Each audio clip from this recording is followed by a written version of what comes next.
With Spain's celebrations dying down, the drone of the vuvuzelas going quiet, and Paul the Octopus set for retirement, the World Cup is well and truly over.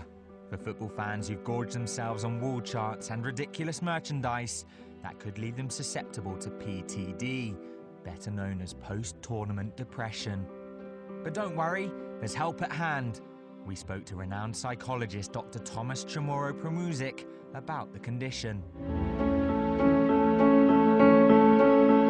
If you look at the research results from the survey that was commissioned by Xavi.com, what you find is that up to 8 million people in Britain could be at risk, and the reason is straightforward. They spend in the region of 40 times a day thinking about football. They spend at least £400 throughout these 4 weeks, which includes obviously beer, junk food, football shirts and other merchandising, and the only topic of conversation has been football, not just, you know, England, Germany, but also New Zealand, Paraguay, or whatever match it is, and they discuss everything. So really it's fueled with alcohol and the adrenaline of the event. It gets bigger and bigger every time. It's normal that the countdown is, you know, it's like coming back from an amazing holiday or finishing an incredible relationship with somebody amazing. So it's quite sad.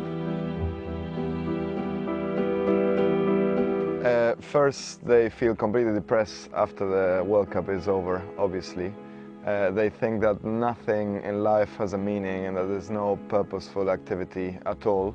And then they feel restless, bored, they don't want to see anybody at all. They want to be in total isolation and, you know, show kind of even some antisocial behaviors, kind of things. And then also the most important one, you know, they can't stop thinking about certain things, which we call rumination. Obsessional rumination, whether it's a disallowed goal or the referee, you know, doing something wrong, or a tackle. Imagine that being replayed in your head over and over again. It's a very, you know, torturous experience. I've put together a guide which can be found in the Xavi.com website, but more or less the 3 main principles you know, underlying this treatment are: spend time with your friends, family and loved ones, even if they suffer from post-tournament depression. You know, it's easier to suffer with other people than to suffer alone. Secondly, find hobbies, activities that interest you and that excite you and that might match that adrenaline.